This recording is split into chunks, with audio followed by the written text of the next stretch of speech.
So hello everyone, আবার চলে আসলাম একটা নতুন ভিডিওতে। আজকে বাইরে বৃষ্টি হচ্ছে, ওয়েদারটা খুবই ভালো, তাই ভাবলাম আজকে আমি খিচুড়ি করব। তো প্রথমে গ্যাসটা জ্বালিয়ে হাঁড়ি বসিয়ে দিয়েছি, তার উপরে দিয়ে দিচ্ছি সরষের তেল। আমি আজকে খিচুড়িটা এক ফোড়নেই করব, আর উপর দিয়ে কোনো ফোড়ন দেব না। তার জন্য প্রথমে তেল দিয়ে দিয়েছি, তেলটা একটু গরম হয়ে গেলে দিয়ে দিচ্ছি গোটা জিরে, তেজপাতা, তার উপরে দিয়ে দিয়েছি পেঁয়াজ আর কাঁচা লঙ্কা। এটাকে একটু ভালো করে ভেজে, খুব একটা ফ্রাই করবো না, জাস্ট হালকা নাড়িয়ে চাড়িয়ে এর মধ্যে দিয়ে দিচ্ছি মুগ ডাল। এখানে আমি হাফ কাপ মতন মুগ ডাল নিয়েছি। মুগ ডালটা দিয়েও মুগ ডালটাও ভালো করে ভাজবো একটু। তাই দেখো মুগ ডালটা ভালো করে লাল লাল করে ভেজে নিয়েছি। এবার আমি চাল দিয়ে দিচ্ছি। এখানে আমি গোবিন্দভোগ চাল নিইনি, আমি নর্মাল চালই নিয়েছি, সেটা এখন দিয়ে দিচ্ছি। এই দুটোকে এবার ভালো করে ভাজবো।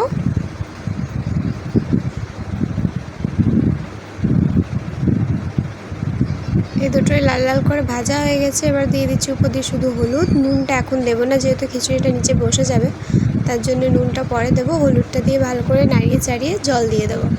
তো এখানে আমি হাফ কাপ ডাল নিয়েছিলাম, তাহলে 1 কাপ চাল নিয়েছি, আর তার মধ্যে আমি 4 কাপ মতন জল দিচ্ছি। যদি তোমাদের মনে হয় কি আরও জল দিতে হবে তাহলে দেবে, কিন্তু আমার মনে হচ্ছে না কি আর জল দিতে হবে, তার জন্য আমি 4 কাপই দিয়েছি। তো এটা দিয়ে এটা ছেড়ে রেখে দিয়েছি। তারপরে কটা আলু খোসা ছাড়িয়ে সেটাও আমি খিচুড়ির উপরে দিয়ে দিচ্ছি, যেহেতু আমার খিচুড়ি আলু খেতে খুবই ভালো লাগে, তো সেটা আলুগুলো দিয়ে দিয়েছি। তার সাথে আমি করব বাঁধাকপির পকোড়া। তার জন্য এখন আমি তারই জোত্তর করা শুরু করেছি। তো প্রথমে এখানে আমি নিয়ে নিচ্ছি বেসনের মধ্যে দিয়ে দিচ্ছি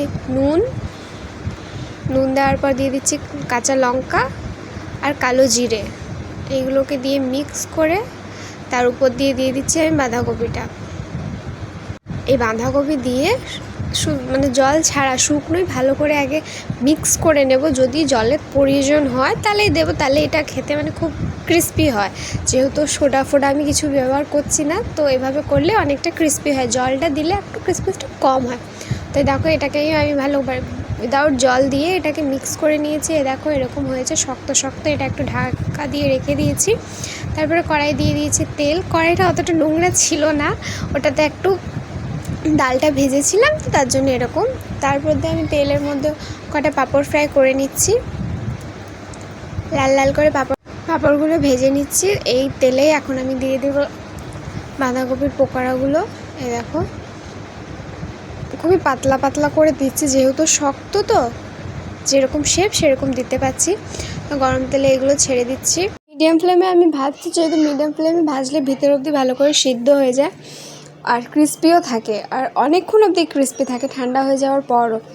শুধু বাঁধাকপি না, যে কোনো পকোড়া এভাবে বেসন দিয়ে মেখে করার জন্যে জল ছাড়া করে দেখবে, ওটা অনেকটা ক্রিস্পি আর অনেকক্ষণ ক্রিস্পি থাকে। তাই দেখো আমার সব কিছু ভাজা হয়ে গেছে। শেষে খিচুড়ি নুন দিয়ে ভালো করে নাড়িয়ে নামিয়ে নিয়েছি। তো আজকের মতো টাটা, আবার দেখা হচ্ছে নেক্সট ভিডিওতে। Bye bye.